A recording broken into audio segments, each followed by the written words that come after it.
Hello everyone, welcome to my platform. আমি হৈমন্তিকা দাস এবং আজকে দাঁড়িয়ে মে মাসের 2 মে 2025 দাঁড়িয়ে যে ইম্পর্টেন্ট পেপার্স হিন্দু এবং আনন্দবাজারের ইম্পর্টেন্ট নিউজ এবং এডিটোরিয়ালগুলো পাবলিশ হয়েছে সেগুলোকে আমাদের ডিসকাশনে থাকবে। Complete analysis of the news paper, সেই জায়গায় দাঁড়িয়ে আমি হোপফুল কি তোমরা নতুন কিছু আজকে দাঁড়িয়ে শিখতে পারবে। তাহলে দেরি না করে শুরু করা যাক। আজকের নিউজ এবং এডিটোরিয়াল অ্যানালিসিস কেমন লাগবে অবশ্যই তোমরা জানাবে এবং stay tuned with me. So প্রথমত দেখো, আজকে দাঁড়িয়ে আমি যদি বেঙ্গলি নিউজ পেপারটা দিয়ে শুরু করি এবং then I will move into the Hindu newspaper, ঠিক আছে? বাংলার যে আজকের আনন্দবাজার নিউজ পেপারটা আজকে দাঁড়িয়ে যে এডিটোরিয়াল গুলো বেরিয়েছে, দে আর ভেরি ইম্পর্টেন্ট এডিটোরিয়ালস। খুব সুন্দর সুন্দর কিছু এডিটোরিয়াল আছে। আমি এখান থেকে 4টে এডিটোরিয়াল আজকে ডিসকাশন করবো এবং সবকটাই কিন্তু খুব important for your exam perspective. এবং আজকে বাংলা দলিতের সাহিত্য চর্চার ধারাটি ক্রমশ পুষ্ট হয়ে পড়ছে, নিজস্ব এক নীল। এই এডিটোরিয়ালটা তোমরা নিজেদের মতো করে একবার রিড করবে যদি তোমরা সময় পাও। বাকি এডিটোরিয়াল গুলো আজকে কিন্তু আমাদের ডিসকাশন আলোচ্য বিষয়বস্তু থাকবে। প্রথমত, এপ্রিল মাসের যে শেষ সপ্তাহ এবং মে মাসের শুরুর সময় পর্যন্ত, অর্থাৎ এপ্রিলের 24 এপ্রিল থেকে 30 তারিখ পর্যন্ত আমাদের সারা বিশ্ব জুড়ে যে সপ্তাহটা, যে উইকটা পালন করা হয় সেটাকে বলা হয় বিশ্ব প্রতিষেধক দান সপ্তাহ, অর্থাৎ ওয়ার্ল্ড ইমিউনাইজেশন উইক পালন করা হয়। সেই জায়গা থেকে দাঁড়িয়ে এই এডিটোরিয়ালটা পাবলিশ হয়েছে, সেটা হচ্ছে অধরা লক্ষ্য। তো এটা ইমিউনাইজেশন, ভ্যাকসিনেশনের ইম্পর্টেন্স কি সেই জায়গায় দাঁড়িয়ে হেলথ এবং হেলথ সংক্রান্ত কোনো যদি আর্টিকেলস থাকে তাহলে তোমরা এই এডিটোরিয়ালটা থেকে ইনপুটস লিখতে পারো। তাহলে চলো শুরু করা যাক আজকের এডিটোরিয়ালের ডিসকাশনের জায়গাটা।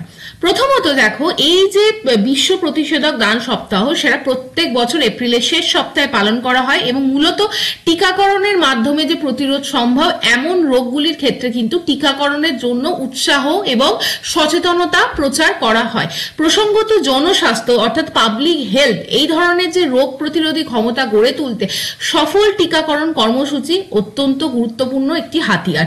ভারতবর্ষে ইতিপূর্বেই কিন্তু অলরেডি যে টিকাকরণের মাধ্যমে পোলিওর মতো রোগকে নির্মূল করা যায় সেটা কিন্তু প্রমাণিত। সুতরাং এই সাফল্য যাতে অন্য সংক্রামক, প্রাণঘাতী অথচ টিকাকরণের মাধ্যমে যা নিয়ন্ত্রণ করা সম্ভব, এই সকল রোগগুলো থেকে মানুষকে মুক্তি দিতে পারে টিকাকরণ, সেই জায়গায় কিন্তু আমাদের নিশ্চিত ভাবে সেই জায়গাটা দেখতে হবে এবং তাই আমাদের টিকাকরণ অত্যন্ত প্রয়োজনীয়। এই সূত্রে এই বছর বিশ্ব প্রতিষেধক দান সপ্তাহ উপলক্ষে আমাদের যে স্বাস্থ্যমন্ত্রী তিনি কিন্তু দেশ জুড়ে একটা কর্মসূচি চালু করেছেন, very important for your current affairs. কি কর্মসূচি? হাম এবং রুবেলাকে নির্মূলকরণের কর্মসূচি কিন্তু শুরু হয়েছে। তার মানে দুটো, হাম এবং রুবেলা। এবং টার্গেট ডেডলাইন কি দেওয়া হয়েছে? 2026 এর মধ্যে আমরা 100% টিকাকরণ করে এই রোগটা থেকে আমাদের দেশবাসীকে মুক্ত করব। তাহলে 2026 এর মধ্যে হাম এবং রুবেলাকে দেশ থেকে মুক্ত করার, নির্মূল করার লক্ষ্যমাত্রা দেওয়া হয়েছে। কর্মসূচির উদ্বোধনের সময় জানানো হয়েছে 100% মানুষকে, 100% মানুষকে কিন্তু প্রতিষেধক দেয়া হবে এবং তার ফলেই কিন্তু এই সুবর্ণ সুযোগটি আসবে যেখানে দেশ জুড়ে হাম এবং রুবেলা কিন্তু মুক্ত হয়ে যাবে। এবং জানানো হয় কি, হাম এবং রুবেলার ভ্যাকসিন 2টো করে ডোজ দেওয়ার মাধ্যমে শিশুদের উন্নত জীবনযাপনের সুযোগ করে দেবে এই কর্মসূচি। এহেন উদ্যোগ অত্যন্ত গুরুত্বপূর্ণ। এরপর বিশেষত শিশু এবং কিশোরদের ক্ষেত্রে রোগগুলি যথেষ্ট বিপজ্জনক বলে চিহ্নিত। সঠিক সময়ে চিকিৎসা করানো না গেলে হামের মতো রোগ কিন্তু প্রাণঘাতী হয়ে উঠতে পারে। কিন্তু কর্মসূচি যে উদ্বোধন হয়েছে তার জাঁকজমক হয়েছে, ভবিষ্যৎবাণীও করা হয়েছে, সেই জায়গায় দাঁড়িয়ে কিন্তু দেখা গেছে সরকার কিন্তু এই উদ্দেশ্য আগেও ঘোষণা করেছিল এবং সেখানে দাঁড়িয়ে কিন্তু সেই উদ্দেশ্য কিন্তু বাস্তবায়ন করা সম্ভব হয়নি। 2015 সালকে কিন্তু আগে এই হাম এবং রুবেলা থেকে মুক্ত করার জন্য টার্গেট ইয়ার রাখা হয়েছিল। পরবর্তীকালে 2020 সালকে টার্গেট ইয়ার রাখা হয়েছিল। এরপর নতুন করে 2023 সালকে টার্গেট ইয়ার করা হয়েছিল এবং ফাইনালি এই উইকে দাঁড়িয়ে, এই যে ওয়ার্ল্ড ইমিউনাইজেশন উইকে দাঁড়িয়ে 2026কে কিন্তু ডেডলাইন করা হচ্ছে। অর্থাৎ বারংবার কিন্তু আমরা ডেডলাইনকে মিস করেছি, সেটাই এখানে লেখা হলো। আমরা যদি 2024 থেকে 2025 এই এক বছরের টেনিওরকে হিসাব করি তাহলে দেখা যাবে ভারতবর্ষে প্রায় 7,000 কাছাকাছি হাম আক্রান্ত রোগীর সন্ধান মিলেছে, যা সারা বিশ্বে কিন্তু ভারতবর্ষকে দ্বিতীয় স্থানে প্লেস করছে, তাহলে অবশ্যই উদ্বেগের কারণ রয়েছে। এর আগে 2023 সালে মানে 2023-তে সমগ্র বিশ্বে যে 1 লক্ষেরও অধিক হাম আক্রান্ত রোগীর মৃত্যুর খবর পাওয়া গেছে, তাদের অধিকাংশেরই বয়স ছিল কিন্তু 5 বছরের নিচে। কারণ কি জানা গিয়েছিল, এদের টিকাকরণ হয়নি অথবা অসম্পূর্ণ টিকাকরণ হয়েছে, অর্থাৎ দুটো ডোজের মধ্যে দেখা যাচ্ছে একটা ডোজ তারা নিয়ে বসেছিলেন, অর্থাৎ সম্পূর্ণ টিকাকরণ নেওয়া হয়নি, ফলে সেই জায়গা থেকে কিন্তু তাদের মৃত্যু হয়েছে। তাহলে টিকাকরণের লক্ষ্যমাত্রা অর্জন করা প্রয়োজন, এই পরিসংখ্যান থেকে তার আন্দাজ লক্ষ্য করা যাচ্ছে। অর্থাৎ একটা টিকা না, প্রত্যেককে কিন্তু পর্যাপ্ত যে টিকা সেটাকে কিন্তু নিতে হবে। এরপর যে জায়গাটা লাস্ট লেখা হয়েছে, বিশ্ব উষ্ণায়নের কল্যাণে এখন প্রায় সারা বছর ভাইরাস ঘটিত রোগের আনাগোনা লেগে থাকে। দূষিত উষ্ণ আবহাওয়ায় কিন্তু সংক্রমণের হার বৃদ্ধি পায়। সংক্রামক এবং জনস্বাস্থ্যের ক্ষেত্রে বিপজ্জনক বলে চিহ্নিত রোগগুলির ক্ষেত্রে পৃথকভাবে সুসংহত অর্থাৎ ইন্টিগ্রেটেড প্ল্যানিং কিন্তু আমাদের প্রয়োজন। এই জায়গায় দাঁড়িয়ে হাম এবং রুবেলার মতো রোগকে কিন্তু বিশ্বজুড়ে এলিমিনেট করার ক্ষেত্রে বিশ্ব স্বাস্থ্য সংস্থা কিন্তু বুস্টার টিকার কথাও পরামর্শ দিয়েছে। আমরা কোভিডের সময় অনেকেই জানি আমরা বুস্টার ডোজ কিন্তু নিয়েছিলাম। এই জায়গায় দাঁড়িয়ে প্রত্যন্ত অঞ্চল যে গ্রামাঞ্চল রুরাল ইকোনমি, সেই জায়গায় দাঁড়িয়ে টিকাকরণ যথাযথ হচ্ছে কিনা সেই বিষয়ে গুরুত্বপূর্ণ নজরদারি চালাতে হবে। স্কুলগুলিতে সচেতনতা বৃদ্ধির কাজে অভিভাবকদের সাহায্য নেওয়া দরকার। শত্রু যখন চেনা তখন তাকে পরাজিত করতে সর্বশক্তি নিয়োগ করায় কাণ্ডজ্ঞানের পরিচয়। সো এইটা হচ্ছে একটি এডিটোরিয়াল যেটা আমরা ডিসকাশন করলাম। নেক্সট আমরা যে জায়গাটায় ডিসকাশন করব সেটা হচ্ছে অস্তাচলে হস্তলিখন। আমরা আমাদের যে বর্তমান সমাজ যেখানে দাঁড়িয়ে আছে সেখানে কিন্তু আমরা হয়তো অফিসেও যাচ্ছি, পেন নিয়ে যাচ্ছি না। একটা পেন কাউর থেকে, ব্যাংকে গেলে এটা খুব বেশি দেখবে, একটু পেন দিন তো কেন সই করতে হবে। তো এই যে মেন্টালিটি আমাদের চলে এসছে, অর্থাৎ কাগজ কলমহীন হয়ে উঠছি আমরা, কবেই হারিয়ে ফেলছি যে বুক পকেটের ডায়েরি এবং কলম। আমরা অনেক আগে দেখতাম বাবারা পেন নিয়ে যেত, মানে ছোট একটা পকেট মানে নোট পকেটে নিয়ে যেত, সেগুলো কিন্তু আজকালকার যুগে হচ্ছে না। কেন হচ্ছে না? স্মার্টফোনই আমাদের কাছে এখন যথেষ্ট। বুক পকেটে সেই ডায়েরি কিছু কত কিছু সাক্ষ্য বহন করতো, কারণ নাম ঠিকানা, প্রতিদিনের কোনো না কোনো বিশেষ ঘটনা, পথ নির্দেশ, হিসাব নিকাশ ইত্যাদি। সো এই জায়গায় দাঁড়িয়ে জাস্ট আমি বলবো, মানে আমি তোমাদের আগেও বলছিলাম, মানে ডায়েরি মেনটেন করা ইজ ভেরি ইম্পর্টেন্ট। তোমরা যদি ডায়েরি লেখো, মানে আমিও যে বলছি, আমিও কিন্তু আজ থেকে 3-4 মাস আগে এই কনসেপ্টটা জানতাম না যে ডায়েরি মেনটেন করা কি important, but now I have started reading and writing মানে my daily things in the diary. তো আমি ডায়েরিতে যদি তোমরা মানে 20 থেকে 30 মিনিটস, 20 থেকে 30 মিনিটও ডায়েরি লেখো, দেখবে সেটা তোমার মেন্টাল যে জায়গাটা সেটাকে অনেক তুমি কনফিডেন্স পাবে এবং তুমি কিন্তু সেই জায়গাটা লেখা বইয়ের সাথে যুক্ত থাকবে। তো মুভিং অ্যাহেড সেই জায়গা থেকে দাঁড়িয়ে বলা হচ্ছে, যদিও ডায়েরি আজও আছে কিন্তু কলমও আজও আছে, কিন্তু কি হারিয়ে গেছে? হারিয়ে গেছে আমাদের লেখার ইচ্ছা। বলা ভালো, হাতে লেখার প্রয়োজন পড়ছে না, তবু ব্যাংক, পোস্ট অফিসে কিন্তু আজও সইয়ের বড় দরকার। এখন বিভিন্ন সময় দেখা যাচ্ছে অনলাইনে সই হয়ে যাচ্ছে, অনলাইনে কাজ হয়ে যাচ্ছে, হঠাৎ প্রয়োজনে কিন্তু কলমের গুরুত্বটা আমরা তখন বুঝতে পারছি। কোনো মানুষ এখনো সঙ্গে রাখেন কিন্তু এই বিষয়বস্তুটি, অর্থাৎ এখনো কিছু মানুষ যাদের হয়তো বলা হয় they are backdated, they are not modern, কিন্তু তাদের কাছে কিন্তু তারা এখনো ডায়েরি, পেন, বই এগুলোর সাথে যুক্ত। হোয়াটসঅ্যাপ, ফেসবুক, ইমেলের যুগে আজকে সবই কিন্তু কাগজ কলমহীন। মোবাইল, ল্যাপটপ থেকে টাইপ করার মুহূর্তে মানে হরেক তথ্য পৌঁছে দেওয়া যায় সঠিক ঠিকানায়। ফর্ম ফিল আপ থেকে পেমেন্ট সবকিছুই এখন হচ্ছে অনলাইনে। ছাত্রছাত্রীদের মধ্যেও তৈরি হচ্ছে অনীহা। কিসের অনীহা? লেখার অনীহা। লেখার দরকার কি? জেরক্স করে নিলেই তো হয়, সময়ও বাঁচবে, পরিশ্রমও বাঁচবে। এই ধরনের যে মেন্টালিটি থেকে আস্তে আস্তে হারিয়ে যাচ্ছে আমাদের লেখার হ্যাবিট। তো সেই জায়গায় দাঁড়িয়ে জাস্ট লেখা হয়েছে, মানে বলা হচ্ছে একটা সুন্দর লেখা বলা হচ্ছে, ধরে ধরে সুন্দর হাতের লেখার প্রতি নজর দাও। ক্যাশলেস লেনদেনের মতো পেপারলেস হয়ে ওঠার মধ্য দিয়ে বিবর্তন ঘটেছে হাতের লেখারও। তবে কি হারিয়ে যাবে লেখার সৌন্দর্য এবং শিল্প? আমরা একটা ইম্পর্টেন্ট আর্ট অফ রাইটিংকে কি বলা হয়? ক্যালিগ্রাফি। মানে কত সুন্দরভাবে কোনো জিনিসকে লেখা যায়, হস্তাক্ষর শিল্প যেটাকে বলা হয়, সেই জিনিসটা কিন্তু হারিয়ে যাচ্ছে। কারো কারো লেখার মধ্যে ফুটে ওঠে এক শিল্প সুষমা। লোকে মানে মুক্তোর মতো হস্তাক্ষর বা নিয়মিত অভ্যাসের মধ্যে দিয়ে সুন্দর হয়ে ওঠে। আর সেই অভ্যাসটি যদি না থাকে তাহলে সুন্দর কি আর সুন্দর থাকে? আজও পুরনো দলিল যদি আমরা দেখি তাহলে বোঝা যায় সেই সময় লোকের হাতের লেখাটা কতটা গুরুত্ব দিতেন, সে এখন অতীত। তো এই এডিটোরিয়ালটা লেখা দেখলাম কিছুটা কাব্যিক অ্যাঙ্গেলে এডিটোরিয়ালটা লেখা ছিল, তো সেটা তোমাদের সাথে ডিসকাশন করলাম। নেক্সট যে এডিটোরিয়ালটা সেটা হচ্ছে বৈপ্লবিক। বৈপ্লবিক মানে কি? এটা হচ্ছে একটা আমাদের যুগে, আজকের যুগে দাঁড়িয়ে আমরা সকাল বিকাল রাত দুপুর প্রতিটি মুহূর্তে ফোনের সাথে অ্যাডিক্টেড, মানে আমরা we are addicted to the mobile contents. তো সেই জায়গায় দাঁড়িয়ে ইউটিউব একটা এমন জায়গা যে আমরা যখনই দেখবো কেউ না কেউ ইউটিউব দেখছে, ইনক্লুডিং মি। এবং ইউটিউবেও এখন আরো একটা জায়গা যেখানে দাঁড়িয়ে এসছে, সেটা ভিডিওর জায়গায় শর্টস কিন্তু আমাদের মনে ইম্প্যাক্ট ফেলছে। আমরা শর্টস একটার পর একটা শর্ট স্ক্রল ডাউন করতে থাকি এবং দিস ইজ প্যাথেটিক। এবং আমি মানে এখান থেকে আমার সাজেশন তোমাদেরকে, try to at least switch over from the shorts to video. কারণ শর্টস কি 1 মিনিটের একটা শর্টস, সেখানে ব্রেনকে কিন্তু কোনো কিছু ফোকাসই করতে হচ্ছে না। অ্যাটলিস্ট ভিডিও দেখলেও সেখানে কিন্তু ভিডিওর কন্টেন্ট হয়তো 15 মিনিট, তো একটা কন্টেন্টকে উপলব্ধি করার জন্য অ্যাটলিস্ট ব্রেনকে 15 মিনিট সময় দিতে হচ্ছে। So this is very pathetic যে যেখানে ইউটিউব মার্কেট, ফেসবুক মার্কেট শর্টসে ভরে যাচ্ছে এবং মানুষ কিন্তু শর্টস দেখতে অত্যন্ত আগ্রহী। তো এই জায়গায় দাঁড়িয়ে কিন্তু বলা হয়েছে 20 বছরে, মানে ইউটিউবের যখন জার্নি শুরু হয়েছে সেই জায়গা থেকে 20 বছরে ইউটিউব কিন্তু আমাদের স্মার্টফোনের জগতে বিপ্লব এনেছে।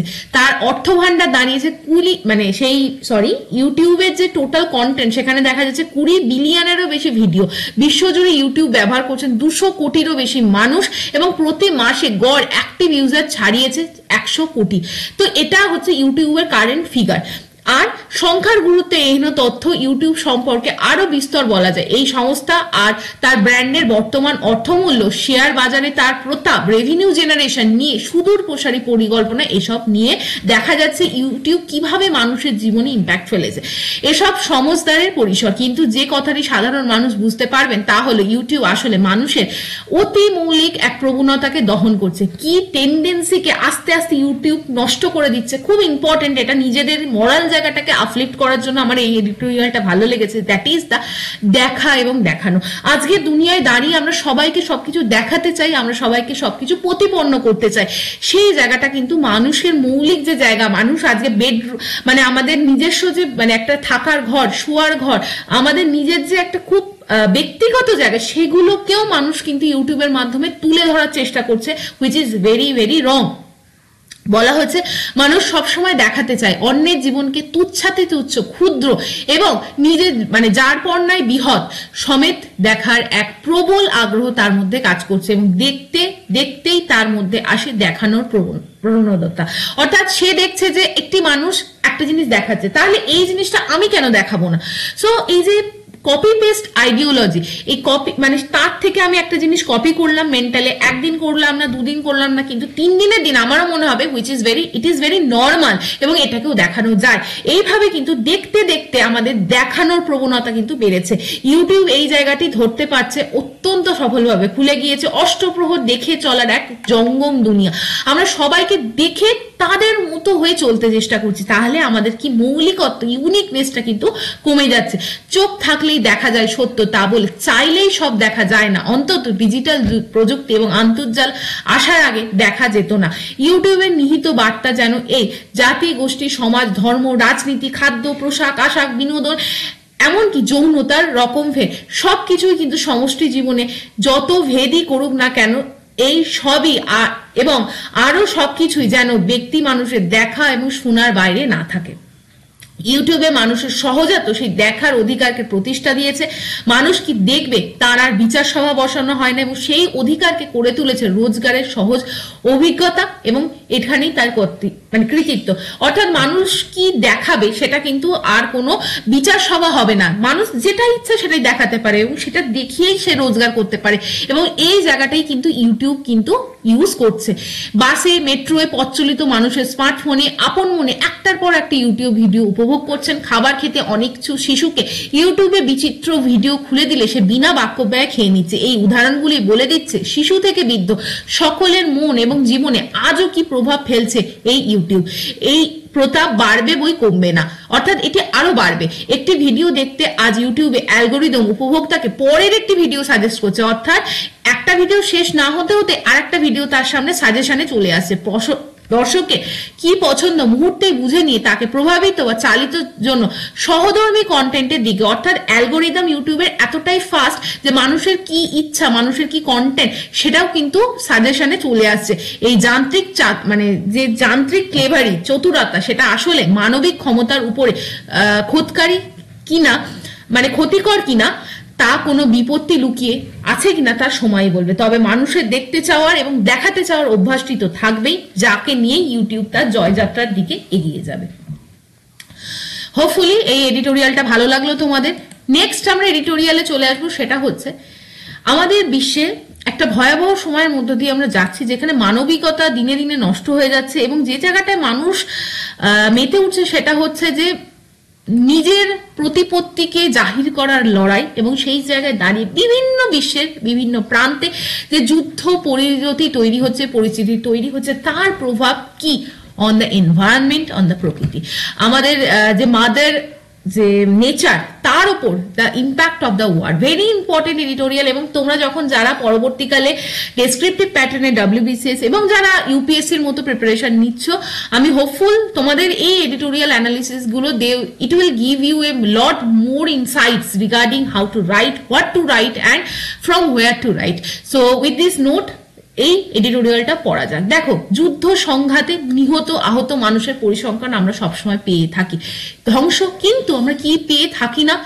এই ধ্বংসলীলায় পরিবেশের ওপর কি এফেক্ট হচ্ছে সেই তথ্য কিন্তু অধরাই থেকে যায়, যার অপরিসীম প্রভাব মানুষের জীবনকেই ধ্বস্ত করে চলেছে। এর আর্থসামাজিক মূল্যায়ন প্রায় অসম্ভব। অর্থাৎ এনভায়রনমেন্টের ওপর ইম্প্যাক্ট, তার সোশিও ইকোনমিক যে ইম্প্যাক্ট সেটা কি, তার কিন্তু হিসাব এখনো হচ্ছে না।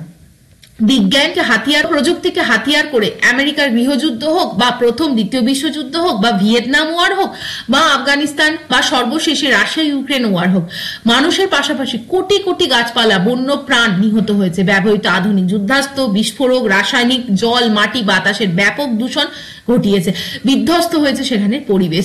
একটা কেস স্টাডি জানাচ্ছে যে যুদ্ধে অরণ্য ধ্বংস হয়েছে 34%, ভূমিক্ষয় হয়েছে 23%, এবং সেটাই কিন্তু সব থেকে বেশি ক্ষয়ক্ষতি হয়েছে। ইসরায়েলি হামলায় যখন বর্তমানে গাজা স্ট্রিট যেটা ধ্বংসপ্রাপ্ত, সেখানে কিন্তু বিশ্ব স্বাস্থ্য সংস্থা অর্থাৎ ওয়ার্ল্ড হেলথ অর্গানাইজেশনের হিসাব দেখিয়েছে 3 মাসের যুদ্ধে নথিভুক্ত হয়েছে যে 5 বছরের কম বয়সী প্রায় 1 লাখেরও বেশি, মানে প্রায় 1,80,000 শিশুর কিন্তু শ্বাস প্রশ্বাসের সংক্রমণ হয়েছে। প্রায় 1,36,000 শিশুর ডায়রিয়ার ঘটনা ঘটেছে, যার ফলাফল কেন হয়েছে? পরিবেশের কারণে। আসলে যে যুদ্ধ কোটি কোটি মানুষের প্রাণ কেড়ে নেয়, সেই যুদ্ধই কিন্তু ধ্বংস করে দেয় জনস্বাস্থ্য পরিষেবা, ধ্বংস করে দেয় জীবনের জন্য অপরিহার্য প্রাকৃতিক সম্পদ এবং পরিবেশ। কারণ ছোট বা বড় সমস্ত যুদ্ধ এবং সংঘাতে যে সমস্ত যুদ্ধাস্ত্র ব্যবহার হচ্ছে, তার প্রভাবে পৃথিবীতে ব্যাপক উষ্ণায়ন এবং দূষণ ঘটে চলেছে, যার অনিবার্য পরিণতিতে জলবায়ু পরিবর্তনেরও বড় ধাক্কা এসে লাগছে। বর্তমানে তার মূল্য চোকাচ্ছে, ভবিষ্যতে নানাভাবে তার মূল্য চোকাতে হবে। রাষ্ট্রপুঞ্জ বা অর্থাৎ ইউনাইটেড নেশন কিন্তু দেখাচ্ছে 170টিরও বেশি সশস্ত্র সংঘাত ঘটেছে 2023 সালে, এবং যা পৃথিবীর প্রায় 12 কোটি মানুষের কে জোর করে উৎখাত করেছে তার বাসভূমি থেকে। সেই সঙ্গে সেই সংঘাতে সামগ্রিকভাবে প্রকৃতি এবং পরিবেশের উপর বিশাল প্রভাব পড়েছে। যদি আমরা এখনো পর্যন্ত সব থেকে বিধ্বংসী যে যুদ্ধ দেখি, সেটা হচ্ছে দ্বিতীয় বিশ্বযুদ্ধ। তাতে সেনা বা সাধারণ নাগরিকের প্রায় 8,50,00,000 মানুষের প্রাণহানি ঘটেছে। কিন্তু এই যুদ্ধে যে পরমাণু বিস্ফোরক তথা বোমা, নানাবিধ রাসায়নিকের ব্যবহার শুরু হয়েছিল, তা বিশ্ব পরিবেশের ওপর যে অনিবার্য এবং চিরস্থায়ী প্রভাব এনেছে এবং যার মোকাবিলা প্রায় অসম্ভব। রাশিয়ার ব্যাপক বনাঞ্চল ধ্বংস হওয়ায় বাস্তুতন্ত্রের উপর যে আঘাত পড়েছে, তাতে নানা উদ্ভিদ, স্তন্যপায়ী সহ বিপুল বন্যপ্রাণ নিশ্চিহ্ন হয়ে গেছে। স্থানীয় অরণ্য নির্ভর জীবিকা যাদের, তারা একাধারে সবই হারিয়েছেন। তবে আশ্চর্য এই যে মানে নিরন্তর কাল ধরে যে যুদ্ধ সংঘর্ষে মানুষ একাধারে হত্যা করে চলেছে কিন্তু মানুষকে। এর মানে পরিবেশ এবং প্রকৃতির মূলে বারবার আমরা কুঠারাঘাত করেছি, এবং এটি কিন্তু আমাদের মাদার নেচারের কাছে চরম নৃশংসতার আমরা পরিচয় দিয়েছি। একটা নিউজ যে গার্ডিয়ানের চিত্রগ্রাহক একটা এভিডেন্ট থেকে বলা হয়েছে, যুদ্ধ হলো প্রকৃতির উপর মানুষের হিংস্রতার চরম উদাহরণ। তিনি কিন্তু বিভিন্ন সময় যে সমস্ত বলকান, ইউক্রেনের বিভিন্ন জায়গা থেকে, পশ্চিম এশিয়া থেকে যে সমস্ত ফটোগ্রাফি আসে, সেই জায়গায় দাঁড়িয়ে দেখা যায় সাধারণ মানুষ এবং পরিবেশের উপর যুদ্ধের ধ্বংসাত্মক প্রভাব নিয়ে যে ছবিগুলো বেরোয় সেখান থেকে দাঁড়িয়ে দেখা যাচ্ছে বা বলা যাচ্ছে যে দ্বিতীয় বিশ্বযুদ্ধের পর ইউরোপে বৃহত্তম যে সংঘাত রাশিয়া ইউক্রেন যুদ্ধে শুধু যে 46,000-এরও বেশি ইউক্রেনের সেনা নিহত হয়েছেন তাই নয়, বহু শহর গ্রাম ধ্বংসস্তূপে পরিণত হয়েছে, লক্ষ লক্ষ নাগরিক দেশ ছেড়ে পালিয়েছেন, নাগরিকদের মতোই চরম দুর্দশায় পড়েছেন সেখানকার পরিবেশও। বিপর্যয় ঘনিয়ে এসেছে বহু প্রজাতির অস্তিত্বে। ওয়ার্ল্ড ওয়াইল্ড লাইফ ফান্ডের হিসাব অনুযায়ী 30 লক্ষ হেক্টরেরও বেশি অরণ্য সেখানে ক্ষতিগ্রস্ত এবং মানে এখানে দাঁড়িয়ে কিন্তু প্রচুর বন্য প্রাণীরও কিন্তু জীবন আজ প্রায় সংকটে। লাস্ট এই জায়গায় দাঁড়িয়ে বলা হয়েছে আসলে যুদ্ধে ক্ষমতা প্রদর্শন, আগ্রাসন, আধিপত্যবাদের ঔদ্ধত্যই পৃথিবীর নানা কোণে প্রাকৃতিক অরণ্য, পাহাড়, নদী, সমুদ্র সবই ধ্বংস করে দিচ্ছে।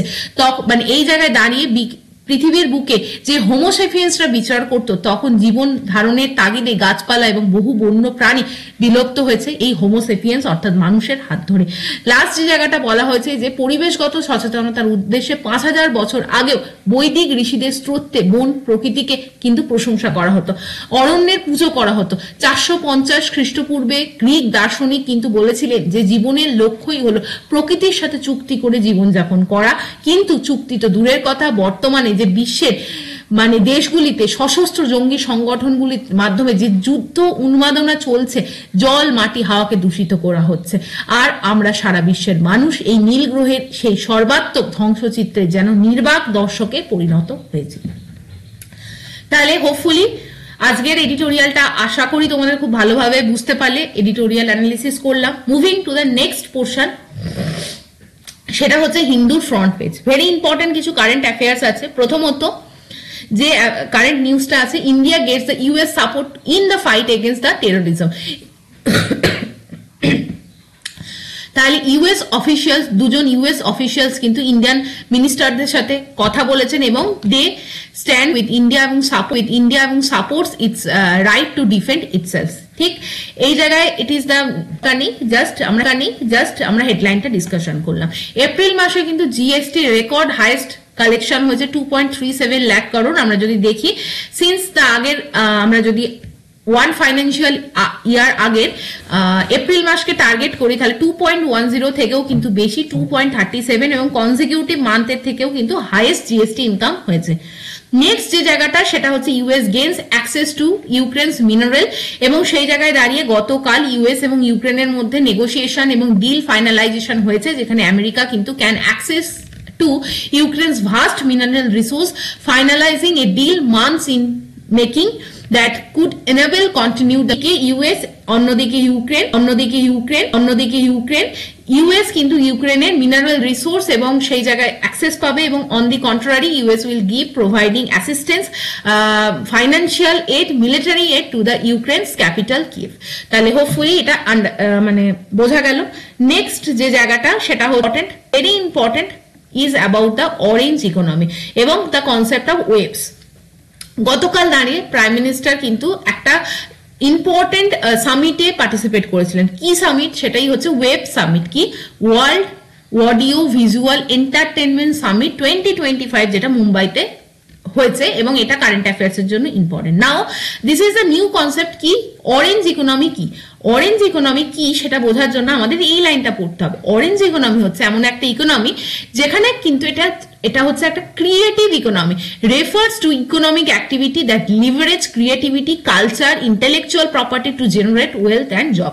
সেই জায়গায় দাঁড়িয়ে প্রাইম মিনিস্টার নরেন্দ্র মোদী কিন্তু গ্লোবাল কোম্পানিজদের কি সাজেস্ট করেছেন? তিনি বলেছেন যে strength of Indian culture lies in respecting the culture of the other countries. সেই জায়গায় দাঁড়িয়ে বলা হয়েছে this is the right time for create in India, create for the world. অর্থাৎ প্রাইম মিনিস্টার সোজা কথায় তিনি বলেছেন আমাদের India is a vast and very diverse country. ইন্ডিয়ার বিভিন্ন পয়েন্ট অফ ভিউ নিয়ে যদি ইন্ডিয়ার ওপর কন্টেন্ট তৈরি করা হয় এবং সেটা কিন্তু সারা গ্লোবে যদি ছড়ানো যায়, that will make the wonder. তো সেইটাই হচ্ছে অরেঞ্জ ইকোনমির মানে অরেঞ্জ ইকোনমির মানে হচ্ছে এটাই যে কন্টেন্ট ক্রিয়েশনকে কিন্তু বলা হয় this is the part of the orange economy. Now তিনি কিন্তু বলেছেন, প্রাইম মিনিস্টার কি বলেছেন, I want to give confidence to everyone from outside when you come here and you will get connected to India very naturally. India is becoming an orange economy এবং সেই জায়গায় দাঁড়িয়ে বলা হচ্ছে শুধু নদীতে অতীতে Parsis and the Jews comes here and became the part of our country. The strength of our culture is to respect the culture of the other country. সেই জায়গায় দাঁড়িয়ে এই যে ওয়েবস যে ইভেন্টটা হয়েছে that highlights India's creative strength on the global platform, and waves is not just an acronym, it's a wave of culture, creativity and universal connectivity. So hopefully এটা বোঝা গেছে, এবং সেখানে দাঁড়িয়ে ফরেনার্সদের কিন্তু বলা হয়েছে ইন্ডিয়ান কন্টেন্ট ক্রিয়েশন করো এবং সেটাকে কিন্তু সারা বিশ্বে গ্লোবে সেটা ছড়িয়ে দাও। This is the purpose of particular summit, এবং সেখানে দাঁড়িয়ে প্রাইম মিনিস্টার এই অরেঞ্জ ইকোনমি টার্মটা কিন্তু ইউজ করেছেন। Hopefully clear. Now coming to the last portion, সেটা হচ্ছে এডিটোরিয়াল অ্যানালিসিস। প্রথমে তো এই যে টার্ন অ্যান্ড চার্ন, এটা হচ্ছে আমাদের যে কাস্ট সেন্সাসের কথা বলা হয়েছে, সোশ্যাল সেগমেন্টেশনের মাধ্যমে সেন্সাসে যে কাস্ট সেন্সাসকে ইনক্লুড করা হবে সেই রেসপেক্টে। It is very political, that's why I have skipped the article. Next যে আর্টিকেলটার কথা বলা হয়েছে সেটা কিন্তু new thread, India is making efforts to isolate Pakistan in the Islamic world. মানে এটাও খুব বেশি ইম্পর্টেন্ট ফর ইউর পার্সপেক্টিভ, পরীক্ষার পার্সপেক্টিভে না, but the mainly still as of now বিভিন্ন country like Saudi Arab, UAE, Taliban regime in Afghanistan, they provided the support, ইন্ডিয়াকে সেই সাপোর্টটা প্রোভাইড করা গেছে। এটা লেখা আছে বাট এটা আমি পড়বো না। Chinese strategic push Asia ties amid tariff tension, এটা নিজেদের মতো পড়তে পারো বাট আমি নিজে ডিসকাশন করব না।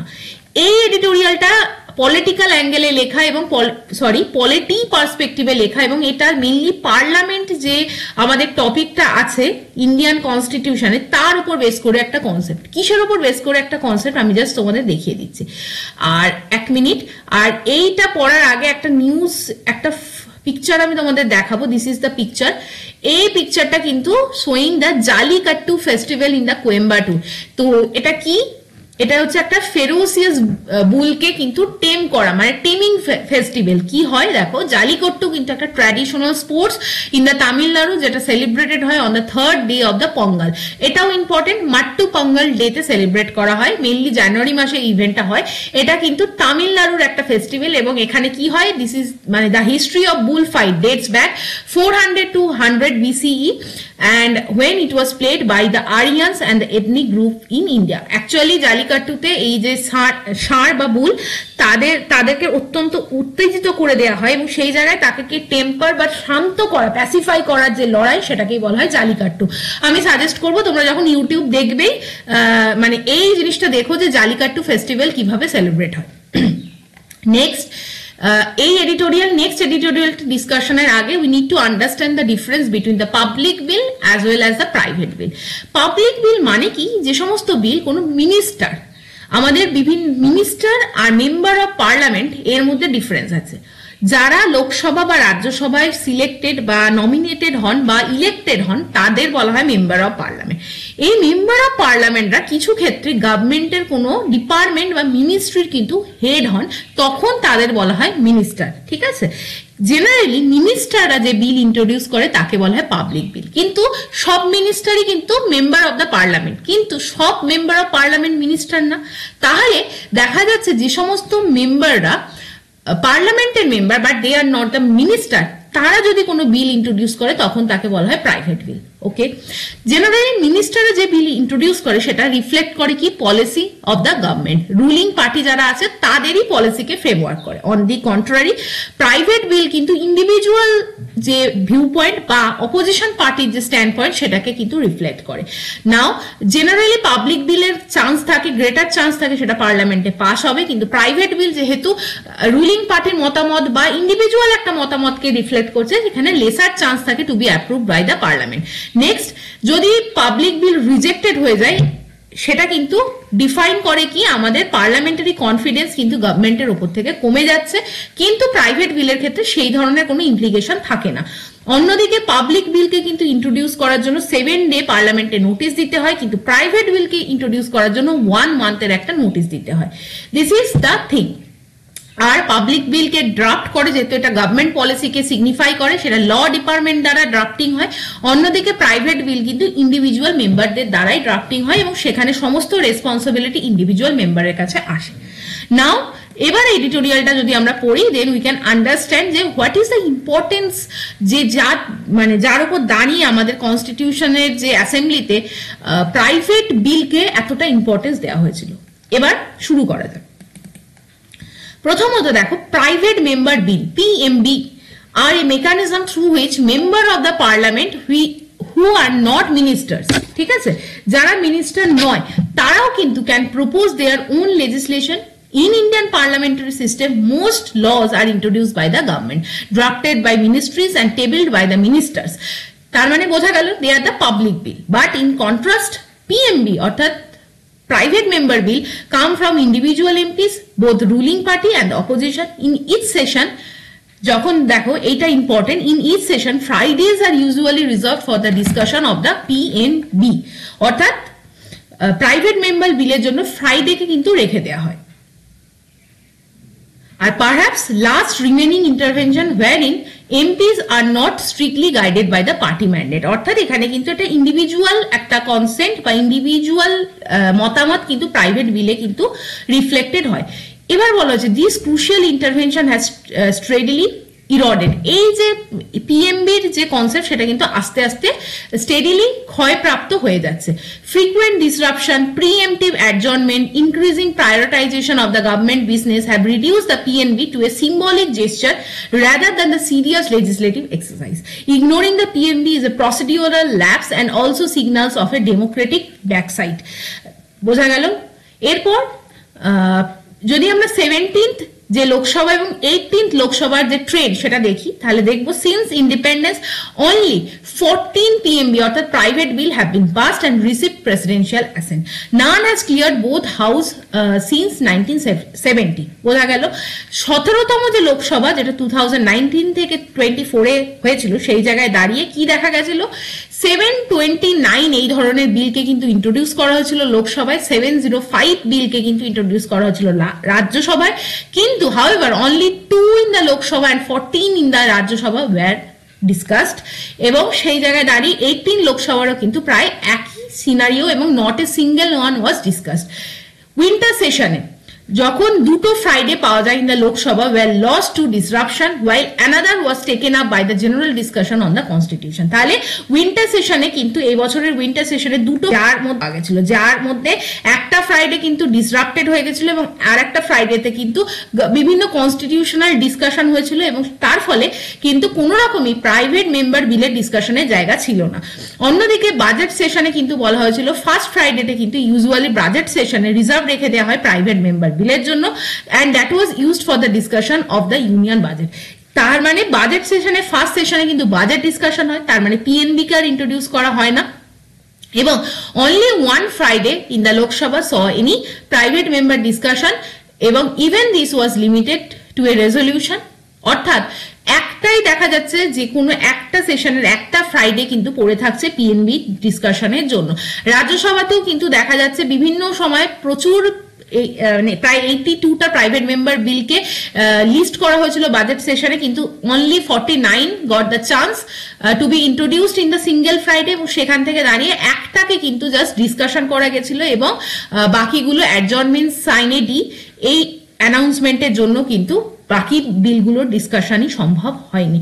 তো এখান থেকে দাঁড়িয়ে কি বলা হয়েছে, এই যে প্রাইভেট মেম্বার বিলগুলো have long provided a platform for the MP to introduce the pieces of legislation that reflect the personal conviction, constitutional demand এবং emergency social needs regardless of the party affiliation. অর্থাৎ party ছাড়াও ইন্ডিভিজুয়ালদের যে মতামত সেটাকে কিন্তু reflect করার জায়গা হচ্ছে এই private member bill. For notable example কি, right to disconnect bill introduced by the Supriya Sule of the Nationalistic Congress Party, এটা 2019-এ কিন্তু একটা বিলকে ইন্ট্রোডিউস করা হয়েছিল as the private member bill, right to disconnect bill. সেই জায়গায় দাঁড়িয়ে কিন্তু বলা হয়েছিল যে এই বিল প্রপোজ করেছিল কি, granting employees the legal right to disengage from the work related communication beyond the official working hour. এই বিলের কন্টেন্ট কি ছিল, অফিসিয়াল টাইমের বাইরে অফিসিয়াল ডিসকাশন হবে না, রাইট টু ডিসকানেক্টেড এই ধরনের একটা কনসেপ্টকে ইন্ট্রোডিউস করা হয়েছিল। বলা হয়েছিল অ্যাড্রেসিং, কি অ্যাড্রেস করা হয়েছিল, increasing intrusion of work into the personal life in the digital age. আমরা আজও জানি ঘরে ফিরেও আমরা কিন্তু অফিসে কাজ করি, তো দিস ইজ দ্য থিং। এই জায়গায় কিন্তু এই বিলটা আলোকপাত করেছিল, বাট আনফরচুনেটলি এটাকে কিন্তু পাস করতে দেয়া হয়নি। ইট didn't proceed beyond the initial stage, but the bill sparked an important conversation হওয়ার যে দরকার কিসের উপর, mental health, work life balance, labour rights in a hyper connected economy, সেটার উপর এটা কিন্তু ফোকাস করেছিল। এরপর ইন কন্ট্রাস্ট বলা হয়েছে some PMBs have had a more tangible legislative impact. For example 2014-এ কিন্তু একটা প্রাইভেট মেম্বার বিলকে ইন্ট্রোডিউস করা হয়েছিল। কি বিল? Right of the transgender person bill, যেটা কিন্তু 2015-এ দাঁড়িয়ে এটা এমন একটা বিল যেটা হিস্ট্রি ক্রিয়েট করেছিল। The bill made history by becoming the first private member bill in over 4 decades to be passed by the Rajya Sabha. এই বিলটা কিন্তু পাসও করানো হয়েছিল রাজ্যসভায়, বাট আনফরচুনেটলি এটা লোকসভায় পাস হয়নি এবং সেটা ল্যাপস করে যায়। পরবর্তীকালে এটাই কিন্তু it led the foundation of the transgender person protection of rights act 2019, মানে এরপর প্রায় 4 বছর পর গভর্নমেন্ট কিন্তু এই বিলের ওপর ভিত্তি করে কিন্তু পরবর্তীকালে holistic transgender rights নিয়ে বিল এনেছিল এবং that became the act. The bill is powerful reminder of how private initiatives can shape the legislative agenda and compel the government action on socially sensitive issues. Now, PNVs offer space for MPs from the ruling party to express independent thoughts. Now, বিভিন্ন ধরনের যে বিল যেরকম free medical health care facility to the senior citizen in all government and the private hospital, এগুলোর ওপরও কিন্তু বিভিন্ন সময় বিল এসছে, কিন্তু সেগুলো আনফরচুনেটলি আমাদের যেরকম ডেমোক্রেসি পার্লামেন্টারি প্রসিডিওর হচ্ছে সেখানে কিন্তু পাস করানো সম্ভব হচ্ছে না। Shrinking phrase for independent, not overlook the institutional changes that have contributed to the reduced space for individual legislative initiative. 52nd Constitutional Amendment Act pass করানো হয়, যেটাকে আমরা বলি, এবং সেটাকে 10th শিডিউলে কিন্তু ইন্ট্রোডিউস করা হয়। সেটার কি পারপাস ছিল? To ensure the political stability. However, it has also had the unintended effect on the limiting the ability of the MP, particularly the treasury benches. অর্থাৎ অ্যান্টি ডিফেকশন ল ইউজ করার পর এমপিরা কিন্তু পার্টির মতামত বা ইউনিফর্ম একটা মতামত ছাড়া নিজেদের যে ইন্ডিভিজুয়াল মতামত সেটাকে কিন্তু সামনে আনতে পারছে না। MPs are elected but not solely to reiterate the party's position but to serve as a voice for the aspirations and the concerns of the constituents. Hopefully বোঝা গেল যে সে যে কনস্টিটিউয়েন্সি থেকে জিতেছে সেই কনস্টিটিউয়েন্সির যে ইন্ডিভিজুয়াল মানুষের ভয়েস সেটার উপর কথা বলারও কিন্তু এমপিদের একটা দায়বদ্ধতা বর্তায়। তার ফলে আমাদের এখন কি দরকার? Procedural and the structural reform must be consider. কি রিফর্মের কথা বলা হয়েছে? এই যে প্রাইভেট মেম্বার বিলগুলোকে যদি আমাদের প্রায়োরিটাইজ করতে হয়, কি reform needed? First of all, the need is to treat the time earmarked for the PMB আর স্যাক্রোস্যান্ট। অর্থাৎ আমাদের পার্লামেন্টে পিএমবি ডিসকাশনের জন্য যে টাইম সেটা খুবই সীমিত, সেটাকে কিন্তু বাড়াতে হবে। এই জায়গায় দাঁড়িয়ে কিন্তু বলা হয়েছে যে টাইম কিন্তু বাড়াতে হবে। This is the first point. Now second point কি? Parliament could consider instituting a review committee specifically for the PNB responsible for screening bills for quality, relevance and constitutionality. অর্থাৎ এই বিলকে ইন্ট্রোডিউস করার ফল একটা যদি আমরা কমিটি তৈরি করি, রিভিউ কমিটি, যে কোন বিলের কি মানে ইনসাইটস আছে, that will be a more fruitful decision. Hopefully understand. It could be recommend a priority list for the discussion based on the public importance and cross party support. এরপর last যে জায়গাটা বলা হয়েছে, it should consider extending the hours of the working hours of the parliament. যদি পার্লামেন্টের overall working hours 1 or 2 hours মানে 1 থেকে 2 ঘন্টা বাড়ানো যায়। জেনারেলি আমাদের ওয়ার্কিং আওয়ার্স কি 11টা থেকে বিকাল 4:30, যার মধ্যে কিন্তু আবার লাঞ্চ ব্রেক থাকে। তাহলে আমরা যদি সিগনিফিকেন্টলি একটা মডেস্ট এক্সটেনশন করি 1 hour or 2, তাহলে কিন্তু সেটা আমরা ইমপ্রুভ করতে পারি পার্লামেন্টের 0 hour আর question hour, while ensuring that the PNBs remain undisturbed. বোঝা গেল? তাহলে সেই জায়গাগুলোই কিন্তু আমরা পিএনবির মধ্যে একটা গুরুত্বপূর্ণ জায়গাকে নিয়ে ডিসকাশন করতে পারি। লাস্ট বলা হয়েছে যে আমরা একটা রিফর্ম আমরা অ্যাডপ্ট করতে পারি ফ্রম দ্য ইউকে পার্লামেন্ট, যেখানে কিন্তু একটা কনসেপ্ট আছে 10-minute রুলস।